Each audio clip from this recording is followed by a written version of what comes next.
AK Antony മുഖ്യമന്ത്രിയായിരിക്കുമ്പോൾ UDF ഭരണകാലത്ത് പണ്ടൊരു global investors meet നടന്നിരുന്നു. ആർക്കെങ്കിലും ഓർമ്മയുണ്ടോ ആവോ? മിക്കവാറും അന്ന് അതിൽ പങ്കാളികളായ UDF നേതാക്കൾക്ക് പോലും ഓർമ്മയുണ്ടാകില്ല.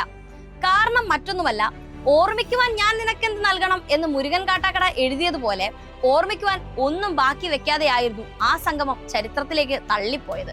വലിയ രീതിയിൽ കൊട്ടിയാഘോഷിച്ച് എഴുന്നള്ളിച്ചു കൊണ്ടുവന്ന നിക്ഷേപക സംഗമത്തിലൂടെ എന്ത് പ്രയോജനമുണ്ടായി? ഒന്നും ഉണ്ടായില്ല. സംശയമുണ്ടെങ്കിൽ ഗൂഗിൾ ഒന്ന് സെർച്ച് ചെയ്താൽ മതി. ദേ കണ്ടല്ലോ, 2003 ജനുവരി 18, 19 തീയതികളിൽ കൊച്ചിയിലാണ് അന്ന് നിക്ഷേപക സംഗമം നടന്നത്. അന്നത്തെ പ്രധാനമന്ത്രി അടൽ ബിഹാരി വാജ്പേയി ആയിരുന്നു ഉദ്ഘാടനം.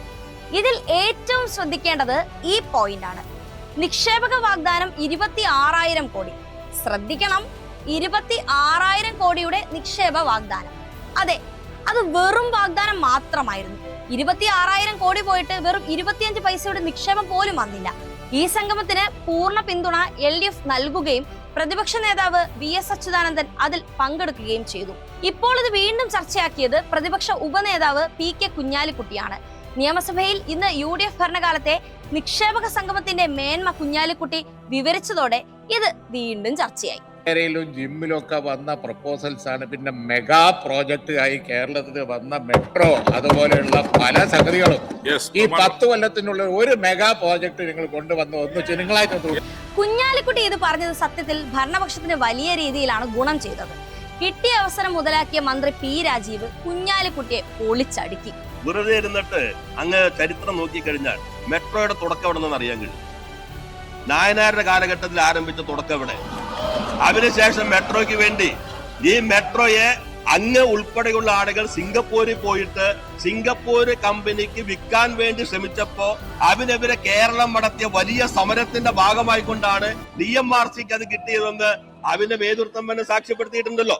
കമൽനാഥ് കേരളത്തിലേക്ക് വന്നു സാർ. ഞാനൊന്ന് പാർലമെന്റ് മെമ്പറാണ് സാർ. അദ്ദേഹം പറഞ്ഞോട്ടെ. ബഹുമാനപ്പെട്ട ഉപനേതാവ് പറയും, അവരൊന്നും കമന്റ് ചെയ്യില്ല. പ്ലീസ് അദ്ദേഹം പറയട്ടെ.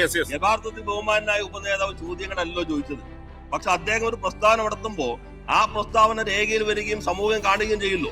വസ്തുതാ വിരുദ്ധമാണ് എന്നുള്ളത് വസ്തുതകളെ അടിസ്ഥാനപ്പെടുത്തി സ്ഥാപിക്കേണ്ട ഉത്തരവാദിത്വം ഇപ്പോഴത്തിരിക്കുമ്പോൾ ഞങ്ങൾക്കുണ്ടല്ലോ. അദ്ദേഹം പറഞ്ഞത് കാര്യത്തിൽ എന്താ? നേരത്തെ പറഞ്ഞു നിങ്ങൾ ആരും സഹകരിച്ചില്ല, ഞങ്ങൾ സഹകരിച്ചു, നിങ്ങൾക്കാണ് മാറ്റം വന്നത്.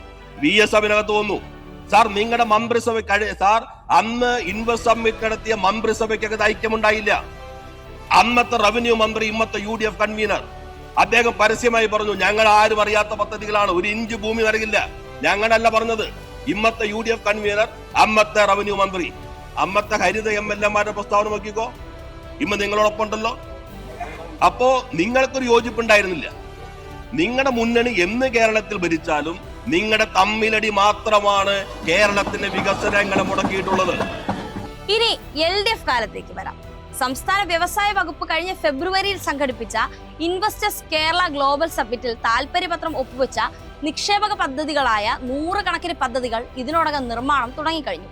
നിക്ഷേപക സംഗമത്തിൽ താൽപര്യപത്രം ഒപ്പിട്ട പ്രമുഖ ആഗോള കമ്പനികൾ ഉൾപ്പെടെയാണ് അവരുടെ നിക്ഷേപ പദ്ധതികളുടെ നിർമ്മാണം ആരംഭിച്ചത്. ഇത്രയും ചുരുങ്ങിയ സമയത്തിൽ 100 കണക്കിന് പദ്ധതികൾ നിർമ്മാണം തുടങ്ങിയത് രാജ്യത്തെ തന്നെ റെക്കോർഡാണ്. 35,111.75 കോടി രൂപയുടെ നിക്ഷേപക പദ്ധതികളാണ് നിർമ്മാണ ഘട്ടത്തിലുള്ളത്. 276 പദ്ധതികൾക്ക് ഭൂമി ലഭ്യമാക്കി. 49.732 തൊഴിലവസരങ്ങളാണ് ഇതിലൂടെ സംസ്ഥാനത്ത് സൃഷ്ടിക്കുക. ഇനി മറ്റൊരു കാര്യം കൂടി പറഞ്ഞു നിർത്താം. 2012 ഉമ്മൻചാണ്ടി സർക്കാരിന്റെ കാലത്തും സമാനമായ രീതിയിൽ ഒരു എമർജിംഗ് കേരള ഗ്ലോബൽ കണക്ട് സംഘടിപ്പിച്ചിരുന്നു.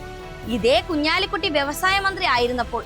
ആന്റണിയുടെ കാലത്ത് നിന്നും ഒട്ടും വ്യത്യസ്തമായിരുന്നില്ല അതും. എന്നിട്ട് ഒടുവിൽ എന്ത് കിട്ടി എന്ന് ചോദിച്ചാൽ 4 വർഷം കൂടി കഴിഞ്ഞപ്പോൾ UDF ഭരണം പോയി കിട്ടി, അത്ര തന്നെ.